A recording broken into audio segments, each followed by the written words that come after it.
ಅರೆ ಕಡಿಮೆ ಹಾಕು ಆದ್ರೆ ಅಸಲಿ ಹಾಕು. MDH ಕಾಶ್ಮೀರಿ ಕೆಂಪು ಮೆಣಸಿನ ಪೌಡರ್. ಇನ್ನು ಬಿಜೆಪಿಯಲ್ಲೂ ಕೂಡ ಬದಲಾವಣೆಯ ಬಿರುಗಾಳಿ ಬೀಸ್ತಾ ಇದೆ. ಕಮಲಪಾಳ್ಯದಲ್ಲಿ ನಿತ್ಯ ನಡೀತಿರುವಂತಹ ಬೆಳವಣಿಗೆಗಳು ಪಟ್ಟಾಭಿಷೇಕದ ಸುಳಿವನ್ನ ಕೊಡ್ತಾ ಇದೆ. ಹಾಗಾದ್ರೆ ಬಿಜೆಪಿಯಲ್ಲಿ ಏನಾಗ್ತಾ ಇದೆ? ವಿಜೇಂದ್ರ ಏನಾದರೂ ಬದಲಾಗ್ತಾರಾ ಅಥವಾ ಮುಂದುವರಿತಾರಾ? ಬನ್ನಿ ರಿಪೋರ್ಟ್ ನೋಡೋಣ.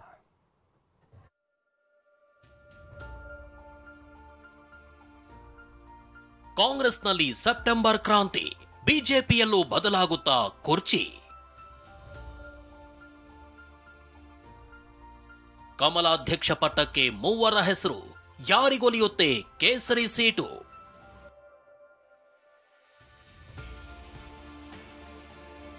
ರಾಜ್ಯ ರಾಜಕಾರಣದಲ್ಲಿ ಬದಲಾವಣೆಯದ್ದೇ ಮಾತು, ಬದಲಾವಣೆಯದ್ದೇ ಚರ್ಚೆ, ಬದಲಾವಣೆಯದ್ದೇ ಬಿರುಗಾಳಿ. ಕಾಂಗ್ರೆಸ್ ಅಷ್ಟೇ ಅಲ್ಲ, ಬಿಜೆಪಿಯಲ್ಲೂ ಬದಲಾವಣೆಯ ಚರ್ಚೆ ಜೋರಾಗಿದೆ. ವಿಜಯೇಂದ್ರ ಬದಲಾಗ್ತಾರಾ? ರಾಜ್ಯಾಧ್ಯಕ್ಷ ಸ್ಥಾನಕ್ಕೆ ಹೊಸಬರು ಬರ್ತಾರಾ? ವಿಪಕ್ಷ ಸ್ಥಾನವೂ ಚೇಂಜ್ ಆಗುತ್ತಾ ಅನ್ನೋ ಕುತೂಹಲ ಕಮಲ ಮನೆಯಲ್ಲಿ ಗರಿಗೆದರಿದೆ.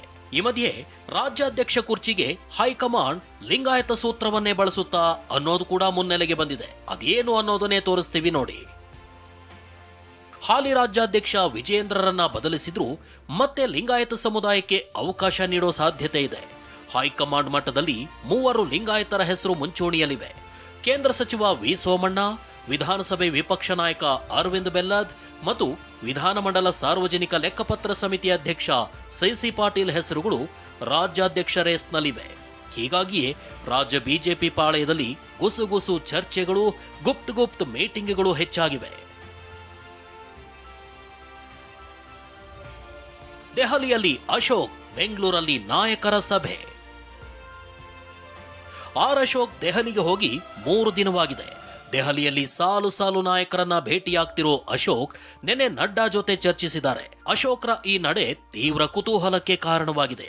ವಿಷಯ ಏನು ಅಂದ್ರೆ, ಅಶೋಕ್ ವಿಜಯೇಂದ್ರ ವಿರುದ್ಧ ದೂರು ಕೊಡಲು ದೆಹಲಿಯಲ್ಲಿ ಬಂದಿದ್ದಾರೆಂಬ ಚರ್ಚೆ ಬಿಜೆಪಿಯಲ್ಲೇ ನಡೀತಿತ್ತು. ಆದ್ರೆ ಈ ವಿಚಾರವನ್ನ ಅಶೋಕ್ ತಳ್ಳಿ ಹಾಕಿದ್ದಾರೆ. ಬದಲಾವಣೆ ಚರ್ಚೆಯೂ ನಡೆದಿಲ್ಲ, ನಾನ್ ದೂರು ಕೊಡೋಕು ಬಂದಿಲ್ಲ ಅಂದಿದ್ದಾರೆ. ಆ ಥರದ್ದು ಏನು ಇಲ್ಲಿ ಚರ್ಚೆನೇ ನಡೆದಿಲ್ಲ. 4 ದಿನ ಆದಮೇಲೂ ಬದಲಾವಣೆ ಇಲ್ಲ, 5 ದಿನ ಆದಮೇಲೂ ಬದಲಾವಣೆ ಇಲ್ಲ. ಆ ಥರದ ಬದಲಾವಣೆಯ ಯಾವುದೇ ರೀತಿ ಮಾತುಕತೆ ಇಲ್ಲೇನು ನಡೆದೇ ಇಲ್ಲ. ನಾನು ಕೇಂದ್ರದ ನಾಯಕರು ಪ್ರತಿ 3 ತಿಂಗಳು ಒಂದು ಸಲ ಬಂದು ವರದಿ ಕೊಡಬೇಕು ಅಂತ ಹೇಳಿದ್ದಾರೆ, ಅದಕ್ಕೋಸ್ಕರ ಬಂದಿದ್ದೀನಿ. ಅದು ಬಿಟ್ಟು ಬೇರೆ ಯಾವುದೇ ವಿಚಾರಕ್ಕೆ ನಾನು ಬಂದಿಲ್ಲ. ನಾನು ಕಂಪ್ಲೇಂಟ್ ಹೇಳಕ್ಕಂತೂ ಬಂದಿಲ್ಲ.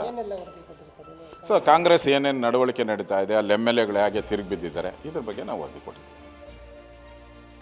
ವಿಜಯೇಂದ್ರ ಸಭೆಯಲ್ಲಿ ಅತೃಪ್ತ ಬಣದಲ್ಲಿದ್ದ ಲಿಂಬಾವಳಿ ಪ್ರತ್ಯಕ್ಷ. ಅತ ಅಶೋಕ್ ದೆಹಲಿಯಲ್ಲಿರುವಾಗಲೇ ಅಶೋಕ್ ಅನುಪಸ್ಥಿತಿಯಲ್ಲಿ ಇತ ಬೆಂಗಳೂರಲ್ಲಿ ನಾಯಕರು ಸಭೆ ನಡೆಸಿದ್ರು.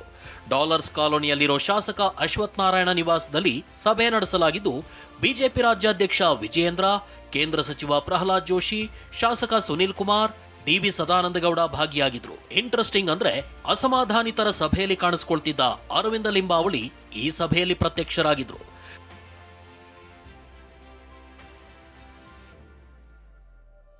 ಸಭೆ ಬಳಿಕ ಮಾತನಾಡಿದ ವಿಜಯೇಂದ್ರ, ಇದು ಆಂತರಿಕ ಬೇಗುದಿ ಶಮನ ಸಭೆಯಲ್ಲ, ಕಾಂಗ್ರೆಸ್ ಸರ್ಕಾರದ ವಿರುದ್ಧ ಹೋರಾಟದ ಬಗ್ಗೆ ಚರ್ಚಿಸಲಾಯಿತು ಅಂದ್ರು.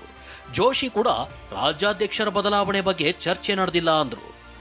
ರಾಜ್ಯ ಸರ್ಕಾರದ ಕಾರ್ಯವೈಖರಿ ಯಾವ ರೀತಿ ಕಾಂಗ್ರೆಸ್ ಸರ್ಕಾರ ವಿರುದ್ಧ ಹೋರಾಟಗಳನ್ನು ನಾವು ಕೈಗೆತ್ತಿಕೊಳ್ಬೇಕು, ಯಾವ ರೀತಿ ಹೋರಾಟದ ರೂಪುರೇಷೆಗಳು ಇರಬೇಕು, ಇದ್ರ ಬಗ್ಗೆನೂ ಕೂಡ ಸಾಕಷ್ಟು ಚರ್ಚೆ ಮಾಡಿದ್ದೇವೆ.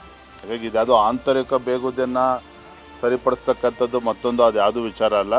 ಯಾವ ಮಾತುಕತೆ ಊಹಾಪೋಹ ಎಲ್ಲ ಇದೆ, ಊಹಾಪೋಹಗಳವು. ಭಾರತೀಯ ಜನತಾ ಪಾರ್ಟಿ ರಾಷ್ಟ್ರೀಯ ನಾಯಕತ್ವ ಶ್ರೀಮಾನ್ ನರೇಂದ್ರ ಮೋದಿ ಅವರು ಮತ್ತು ನಡ್ಡಾ ಅವರ ನೇತೃತ್ವದಲ್ಲಿ ಬಹಳ ಗಟ್ಟಿಮುಟ್ಟಾಗಿದೆ. ಸೂಕ್ತ ಸಮಯದಲ್ಲಿ ಸೂಕ್ತ ತೀರ್ಮಾನ ತೆಗೆದುಕೊಳ್ತಾರೆ.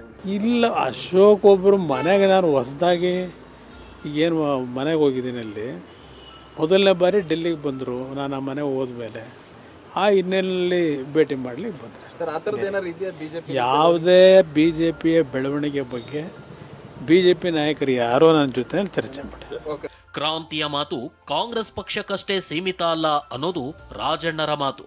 ಬಿಜೆಪಿಯಲ್ಲೂ ಬದಲಾವಣೆ ಆಗಬಹುದು ಅನ್ನೋ ಮೂಲಕ ತಮ್ಮ ಮಾತನ್ನ ಇನ್ನಷ್ಟು ವಿಸ್ತರಿಸಿದ್ದಾರೆ. ಬರೀ ಕಾಂಗ್ರೆಸ್ ಪಕ್ಷಕ್ಕೆ ಒಂದಕ್ಕೆ ಸೀಮಿತ ಅಂತಕ್ಕಂಥದ್ದು ಅರ್ಥ ಮಾಡಬಾರ್ದು. ಎಲ್ಲ ಪಕ್ಷದಲ್ಲೂ ಆಗ್ತವೆ. ಈಗ ಬಿಜೆಪಿ ಅವ್ರದ್ದು ಕೂಡ ಕ್ರಾಂತಿ ಆಗ್ತದೆ. ಅವ್ರದ್ದು ಬದಲಾವಣೆಗಳು ಏನೇ ಇರಲಿ, ಅತೃಪ್ತ ಬಣದ ಲಿಂಬಾವಳಿಯವರನ್ನ ಕರೆಸಿಕೊಂಡು ಸಭೆ ಮಾಡಿರೋದು ಕುತೂಹಲ ಮೂಡಿಸಿದೆ. ಯಾಕಂದ್ರೆ ರಾಜ್ಯಾಧ್ಯಕ್ಷ ರೇಸ್ನಲ್ಲಿ ಲಿಂಬಾವಳಿ ಹೆಸರು ಕೂಡ ಇದೆ. ಜುಲೈ ತಿಂಗಳಲ್ಲಿ ಬಿಜೆಪಿಯಲ್ಲಿ ಕ್ರಾಂತಿಯಾಗುತ್ತಾ ಕಾದು ನೋಡಬೇಕಿದೆ. ನವದೆಹಲಿಯಿಂದ ಮಹೇಶ್ ಜೊತೆ ಕಿರಣ್ ಹನಿಯಡ್ಕ, TV9 ಬೆಂಗಳೂರು. MDH ನ ಕಿಚನ್ ಅಲ್ಲಿದ್ರೆ ನಾವು ಎಲ್ಲವನ್ನು ಮಾಡಬಹುದು. ಬೆಂಗನ್ ಕಾ ಬರ್ತಾ, ಆಲೂ ಗೋಬಿ, ಭಿಂಡಿ ಮಸಾಲಾ, ಇನ್ನೂ ಬಹಳಷ್ಟು. MDH